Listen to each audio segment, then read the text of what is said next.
Good evening. I'm Robert Buxton. It's great to be here. I've been here before, it was some time ago. I want to thank Heather Dew and Heather, all the Heathers. There's several Heathers. Yeah, Heather and Heather, H and H. Appreciate you having me and hosting me. So what I do is I play classical piano and I speak about it. And it's this thing that's been floating around lately. I don't know if you heard, there was an actor, Timothy I forget how his name, and he said something like, oh, nobody cares about ballet and opera, and probably you could say classical music. And this was there's a lot of uproar over that, and people are talking about it. And so I think that there's two ways to approach what's called classical music. You can look at it as a museum piece, music that must be preserved under a glass case, so to speak. And that's a very noble intention, but the problem with that is it makes the music feel kind of stale and old. There's another approach, which is to, put your own interpretive spin on it and make it hopefully come alive today. That's kind of the camp that I'm in, or at least I try to. And one of the things with that is improvisation, because in the old days, they used to improvise all the time. If you were to meet Liszt or Mozart or Chopin, any of them, they improvised. And a lot of their compositions were born from improvisation. And today we think of improvisation as something only the jazz people do, and it's just not true. So with your help, I'd like to improvise something, and what I'll ask you is just for some random individual notes, single notes. You give me some letter names of notes. You have A through G. You can sharp or flat them. That's pretty much your options. So you're going to create a melody, and I'll hopefully do something with it. So what's the first note you'd like to give me?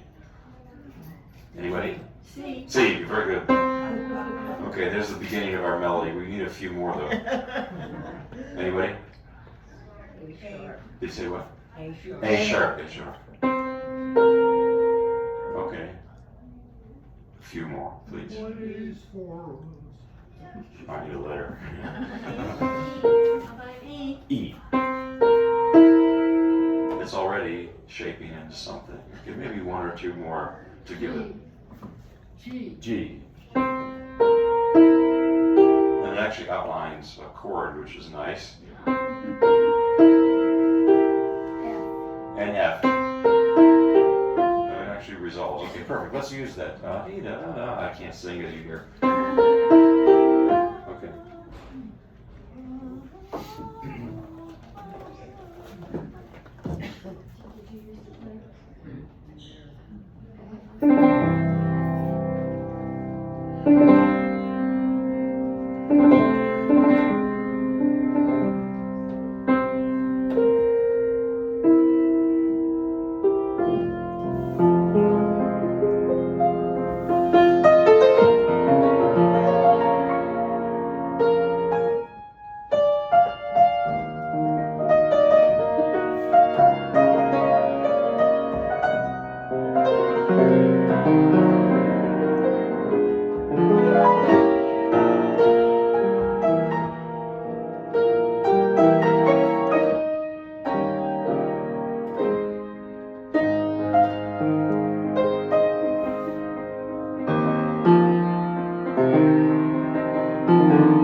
Thank you. So now the real music that I'm going to play. Not that that's not real, but I just made it up with what you gave to me. Thank you for that. The next piece I'm going to do is an arrangement from a Gluck opera called Orfeo or Orpheus. Gluck was a composer in Vienna.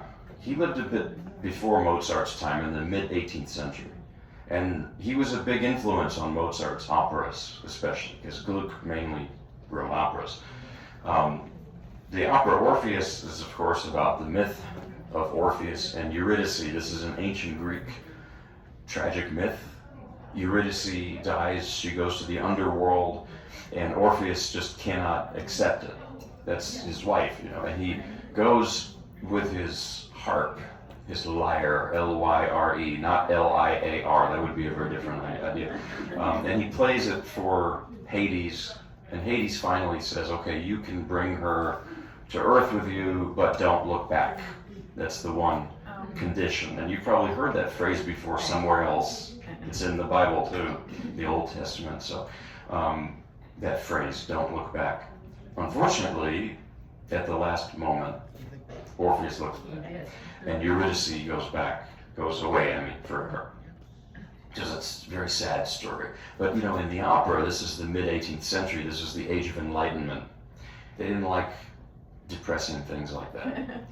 Rousseau and Voltaire and all that, they didn't do that. So actually in the opera, Eurydice comes back at the very end and they have a big party and everyone's happy and yada yada. So, but this piece is from an instrumental interlude in the opera. It's it's called Dance of the Blessed Spirit. And okay, it's from an opera, so how do we get it on the piano? This is a 19th century arrangement by Giovanni Scambati, an Italian composer and arranger. I love the sound of his name too, Scambati. It's just, thank you very much. I'll have the penne alla Scambati. It's beautiful. Because the Italian language is a beautiful language. It's a musical language. So this is Gluck, again, it's Gluck Scambati. It's double, arrangement of the melody from Orpheus. So.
Thank you. You know, everything I'm playing now pretty much is some kind of an arrangement. I like arrangements because I can pretend to be something I'm not. I'm not a pianist. There's nothing wrong with the piano, but it's just that I love so many other things in music. Like, for example, several years ago, it was actually 5 years ago when the pandemic started, I watched this PBS documentary called The Art of Violin. It's on YouTube, free, you could see it. And I was so moved by it that, you know, hearing and seeing people like Jascha Heifetz and Nathan Milstein play the violin, these great players from the past, Fritz Kreisler too. And I said, that's it, I'm going to switch instruments. I need to. And the next morning I told my plans to my wife, who's also a pianist. And she didn't say anything, but she had that look, you know. And she said, I said, well, what are you thinking? She said, what am I thinking? She said, I think you're crazy. We just had, this was our, you know, the pandemic had just started, and we had a 2-month-old baby, our first boy. She said, I think you're sleep deprived. I think you're talking nonsense. Don't do it. And I said, okay, you're right. You're right. It would take a long time to you know. So the plan B came up, which is to play all these violin pieces on the piano. I'm still kind of doing that. That piece actually, yes, it's from an opera, but there's violinists who will play that a lot. And the next piece, there's also a violin version, but it's a vocal piece. And speaking of which, you know, I wish I could sing. I love listening to great singers. I love Maria Callas. I love Pavarotti. I love these incredible singers and gospel singers like Mahalia Jackson and how they sing. And, you know, I can hear it in my head, and then I open my mouth and it's a different story. So I don't sing either. This is Ave Maria by Schubert. And there's a solo piano version by Franz Liszt. And it's very unique what he does with it, I'll explain. But the first thing about Ave Maria, and this is something you're going to tell your friends when you have dinner tonight, is that you've probably heard it sung in Latin. Right. With the Hail Mary prayer, but that is not the text Schubert used initially to write it. I mean, it works with the Latin beautifully, but that's not what Schubert wrote. He took an excerpt of Sir Walter Scott's poem, The Lady of the Lake, translated into German. So that's the original. You could say, do you know what the text is? It's just, well, you know, be polite about it, but it's a fun fact to tell people. And it's very interesting. So it is a prayer to Mary, that excerpt of the poem, but it's, you know, it's very different from what we normally hear. So Schubert died at 31 only, and he was very ill in his later years especially, and he wrote much of his music in the last 3 or 4 years. That's when he wrote this too. And not only that, when he died, he was penniless, and he was completely unknown except for a small circle of friends in Vienna. And it was actually after he died that Liszt was one of the people, but Liszt especially, he came across some of his music and he loved it, and he did these arrangements to of Lieder, the songs, with Schubert's maybe some of his best music is the Lieder for voice, and he arranged them for piano, played them at his early recitals, and so in many ways we can be grateful to Liszt for popularizing Schubert after his death. And you know, a good arrangement, speaking about arrangements, it's like a good translation.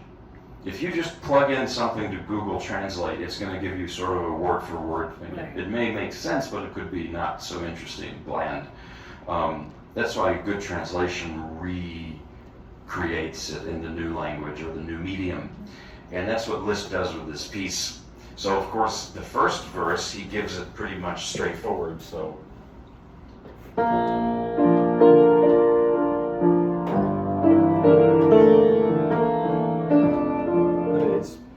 But then the next following verse, look what he does. Pay attention to the right hand.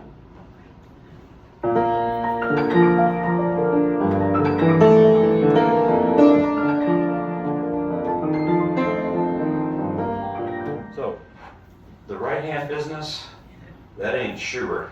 Okay, that's Liszt, he added that in. And why did he do that? Because there's this, people have this notion that Liszt was a superficial showman. I've heard this before, it's not true.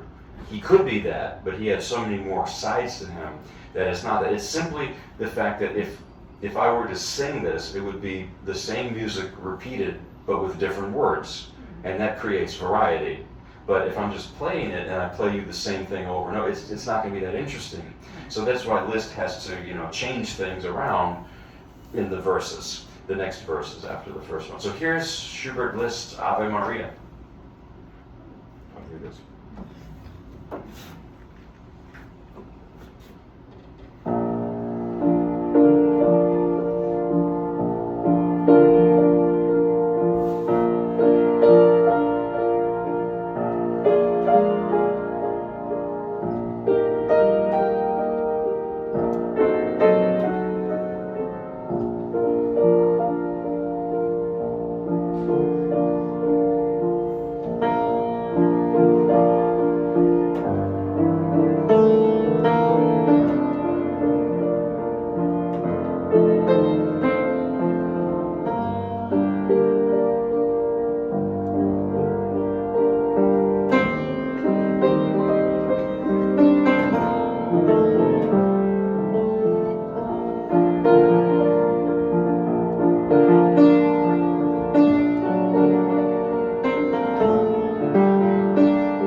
Thank you. Now I'd like to move on to Robert Schumann. Sounds similar, Schubert, Schumann, but it's different, different people. So Robert Schumann was one of the most fascinating figures in music, and I really love his music so much. So the first piece I'm going to play is an arrangement that Schumann did of Paganini, and so I'll speak about Paganini first. He was a wild man. He was like Jimi Hendrix or Elvis or something. He was like a rock star at that time. And he was very divisive. People either loved him or hated him, and there was no in between. There were people who believed that he was possessed by the devil. And then, of course, there were the romantics who admired him like a role model. Right. And they wanted to be like him. And so, in a way, it's like, Paganini, Beethoven.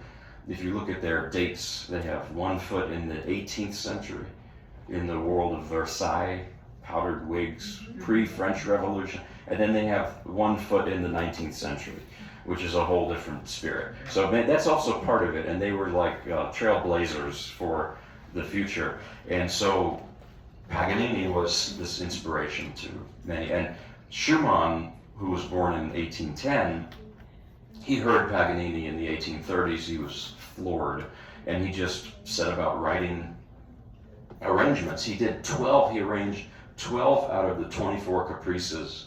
I don't exactly know why he stopped at half, but the glass is it half full or half empty? I mean, I'm glad he wrote 12. And these are not played all that much.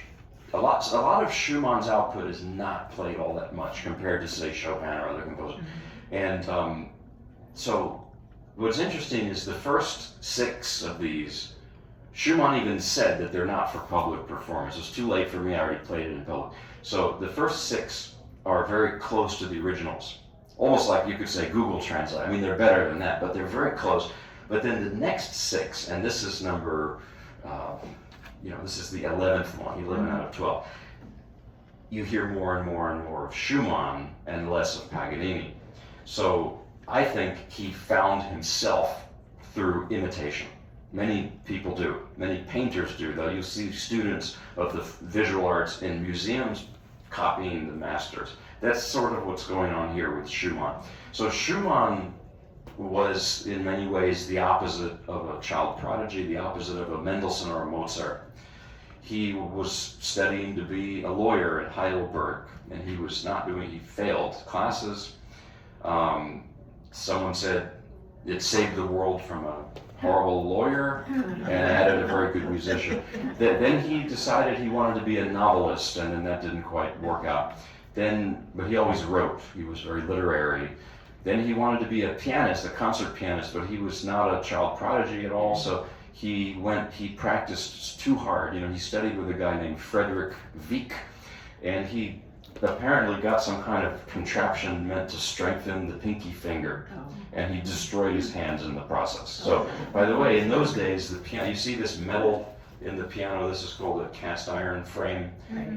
Before this time, they didn't have that in pianos. That's why Beethoven was notoriously breaking pianos. Not completely his fault. The old Viennese pianos didn't have this, and so there was flimsy, strings would snap, But in those days, in the 19th century, the pianos were becoming sturdier, and you could do more of those Liszt things, which you heard, Liszt, that sonority, that resonance. That's a very 19th century, thing, 1830s and 40s. That was the time. But Schumann, he wanted to be part of this, but that didn't work out for him either. He also fell in love with his piano teacher's daughter, Clara Wieck. And the piano teacher didn't allow the marriage. He said, no way, this Robert Schumann guy, he's a bohemian, he's a beatnik. I don't know what the beatniks back then. Not allowed. So it's just everything went wrong. They finally did get married. She became Clara Schumann. That's the whole of the story. But And then finally, after all that, he turned to composition. And I think was one of the starting points was Paganini for him, entry into composition. So, furthermore, Robert Schumann had bipolar disorder. And they didn't really know much about that back then. So he suffered a great deal. I think you can hear it in his music. And this piece I'm going to play now is manic. It's just very manic. The original piece for violin is something like this. And that's also very similar to another masterpiece by Paganini, La Campanella, which Liszt arranged.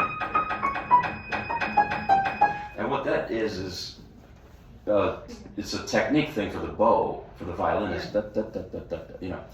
But Schumann transforms it into, I call it a manic monologue. It sounds like somebody just talking breathlessly, because he adds all this stuff. When you hear it, it's different. It's different from the original Paganini. And so anyway, here's the piece. It's pretty intense. So Paganini Schumann.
So that's young Schumann.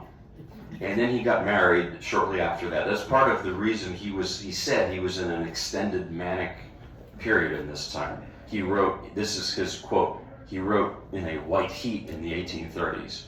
And then he got married, and he calmed down a bit when he got married.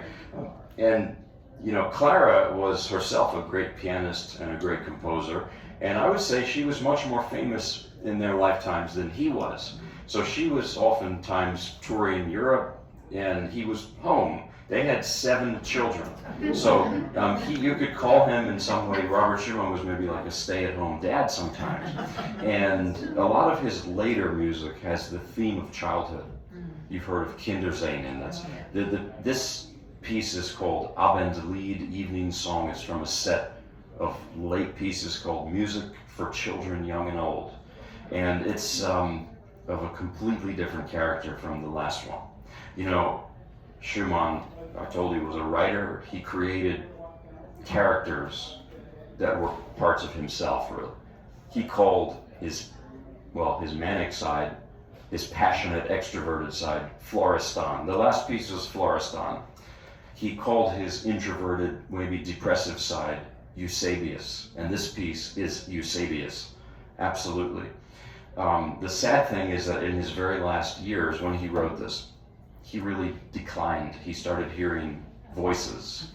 He jumped into the Rhine River in February. It was all ice, and he was rescued by fishermen, and he spent several years living in an asylum, which in those days it was just more like a prison. No visitors allowed.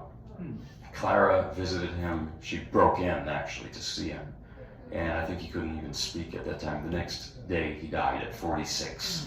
And that's so. What I'm saying is that you're going to hear this music. It's so calm. It's even eerie how calm it is. You might expect that at that time he would have written something very fiery and very, tortured soul, but it's the opposite. It's just completely peaceful, and it's too much even. There's such a thing as being too calm.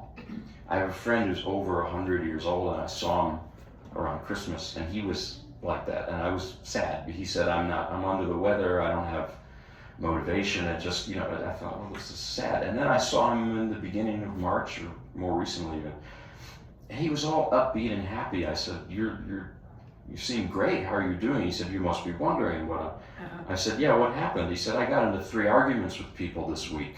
And, it brought me back. It got me out of that kind of stupor. And that's what this is. It's this Schumann. It's like, I'll talk to my friends who are musicians. We love Schumann. Schumann, he's so creative.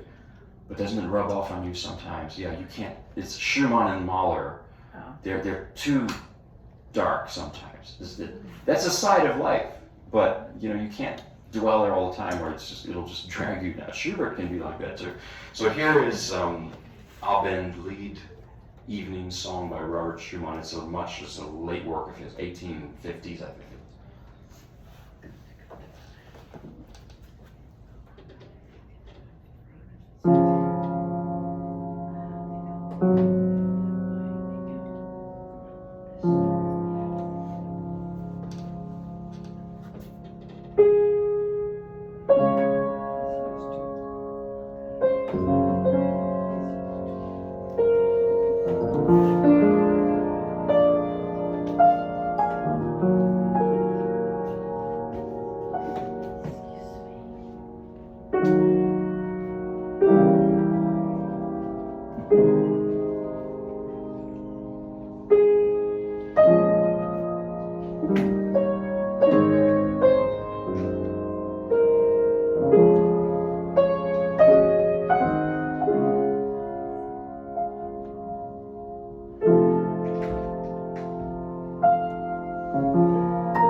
So now we're going to go back to Franz Liszt. And this is a piece from Liszt. He wrote it in 1849. It's called The Consolation Number 3. Consolation, that's the name of some poems by Alphonse de Lamartine, who was a French poet at that time. And Liszt, you know, he was born in what's now Hungary. He never spoke Hungarian, actually. His first language was German, which was embarrassing for him when he took up the cause of Hungarian nationalism. He'd go to Budapest, but he couldn't speak Hungarian. He lived in Paris for a time, and then he ended up living in some other places. It's a long story, but Liszt, you know, he was from that generation of Chopin and Schumann and Mendelssohn. They were all born around the same time. And Liszt, he outlived all of them. And, you know, Liszt, usually people think of him as very extroverted, and he was, but I mentioned he had all these different sides to his personality. Like, for example, did you know that Liszt he wanted to be a priest at different times throughout his life? Which might sound funny because he was also known as being Paganini-like, like a rock star, wine, women, and song, truly. But there's a story that later in life he was at the Sistine Chapel, and he said, that's it, I'm going to become a priest. Unfortunately, there was a piano there, and he was waiting, but he saw the piano and he sat down and he started improvising, and the story goes that the nuns fainted. And the bishop came to him and tapped him on the shoulder and said, this is not going to work. You better get out of here. So unfortunately, but this piece is uncharacteristically introverted for Liszt. He wrote it in 1849. This is right after Chopin died. And they were friends. Liszt admired Chopin. He learned a lot from Chopin. You know, Chopin was from Poland. Liszt was from what's now Hungary, so they were in Paris, kind of expatriates. And Liszt learned a lot of poeticism and delicacy from Chopin. The other way, in the other direction though, Chopin looked down at Liszt and didn't really like him that much. So, you know, that's a sad fact. To read Chopin's letters, I don't highly recommend it. He was not a very pleasant person. I know he was a great composer, Chopin. I know he had a difficult life. He had tuberculosis, you know, and maybe cystic fibrosis, but Chopin was a real prickly person. He was also pretty anti-Semitic, which is not good. But at any rate, you know, Liszt wrote this piece as a tribute to his friend. And there's no better way to do a tribute than to write it in their style. So actually Liszt writes this piece in Chopin's style. It sounds like a Chopin piece, kind of, you know.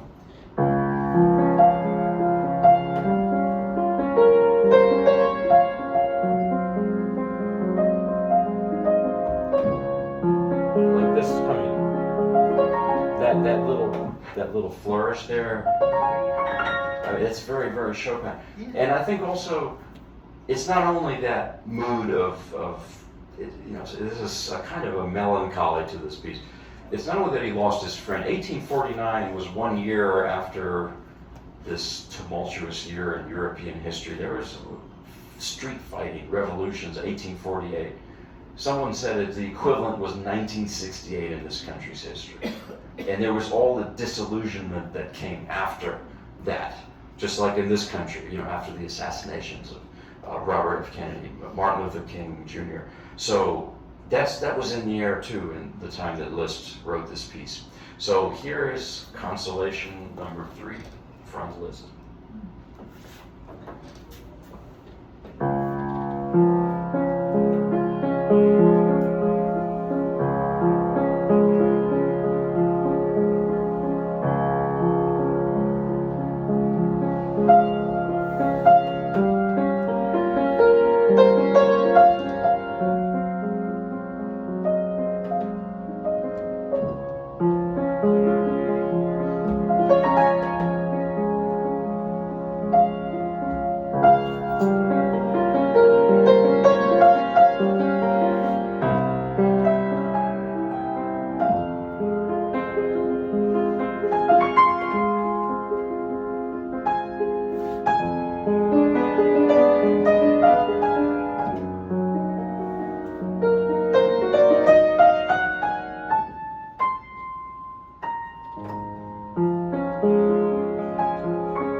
now I'm going to play with sort of the main course tonight, a heavier, longer piece, Brahms' Paganini Variations, Book 2.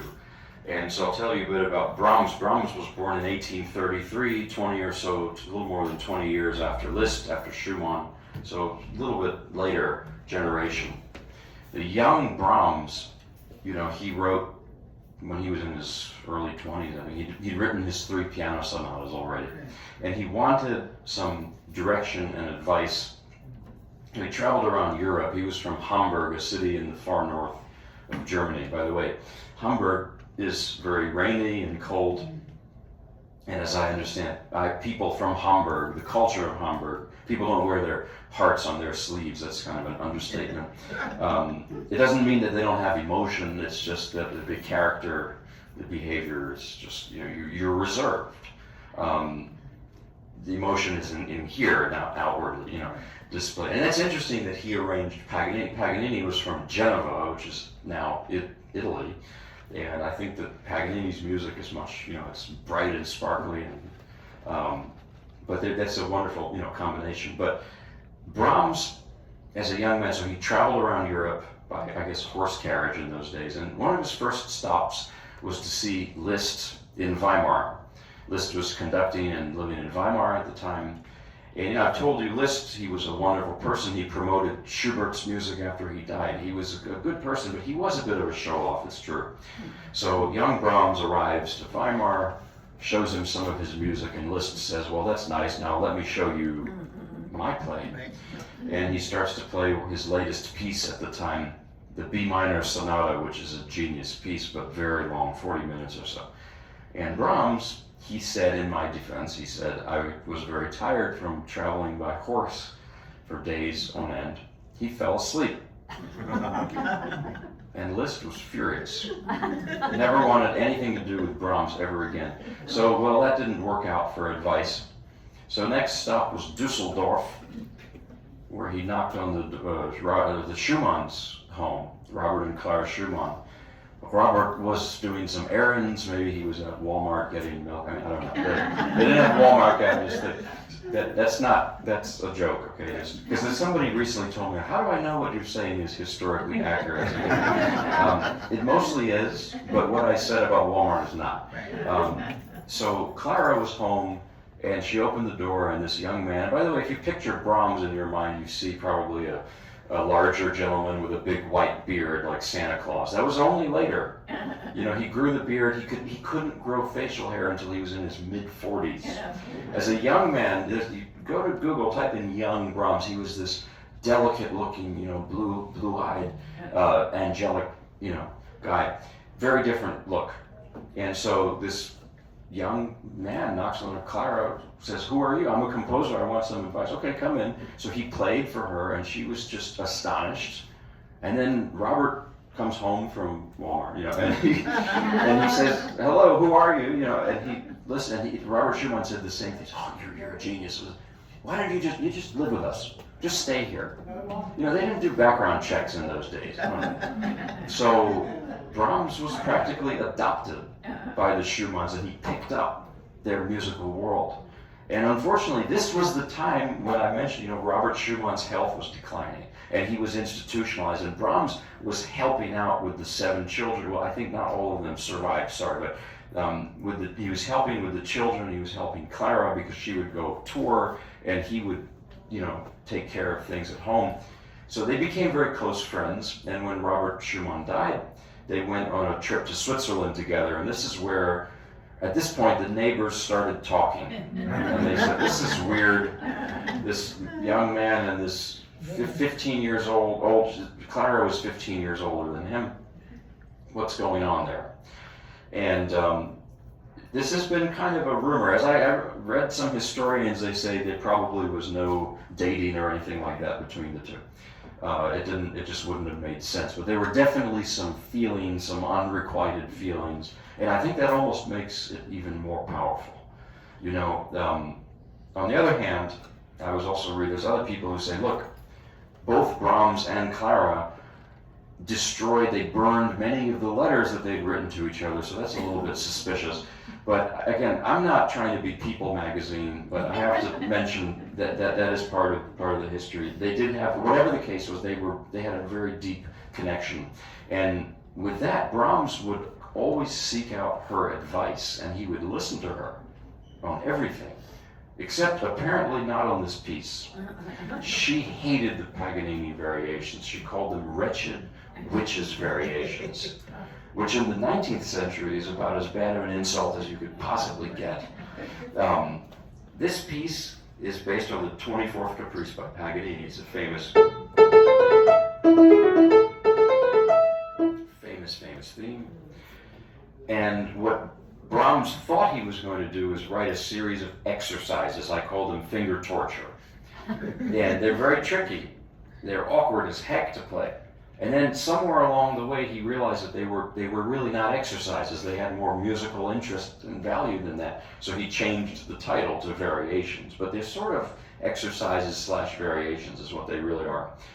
Even so, in this, fiery piece, listen to the quiet parts. For a 29-year-old to write music like this is where I suspect some of those unspoken feelings are coming out for Clara or something. Or maybe it's that Hamburg thing where Brahms, maybe you know people like this, where they're very formal on the surface, but deep down it's a volcano feelings. That's Brahms, and I think that's what's hard to capture about him. Like, listen to this variation, for example.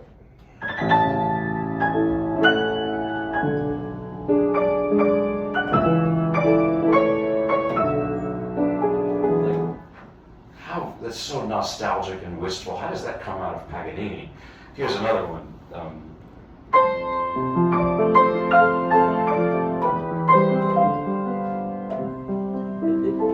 It has the, I don't know, when I play that, I imagine like sunset and the leaves or and the wind rustling. It's very, very beautiful, and there's a sadness to it, a depth to it. Brahms is such a deep composer. There's so many layers to his music. So at any rate, this is Brahms Paganini Variations, Book 2. Oh, I played Book 1 too, but as well, but tonight just Book 1. 2, I'm sorry, I'm getting confused. Book 2, yeah.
I'm seeing the time real quick. I like to close oftentimes with old time gospel, and there's a story. So here's why I like to play this music a lot. People ask me, what's your background? So I'll tell you my background. I grew up in New Jersey. Maybe some of you are from there, I don't know. I grew up in New Jersey, and I had two immigrant parents. My mother is an immigrant from the Soviet Union, and she raised me on classical, music. My dad's also an immigrant from a country known as Southern Virginia. And, he raised me on the old gospel music, and so I played both simultaneously, so it just feels very, what's the word? It just feels natural to play it and to close with it. So this is an old gospel song. I'm going to do some improvisation with it too. Where Could I Go?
Thank you. Thank you. Thank you. Thanks for having me. Have a great evening, and I'll see you later.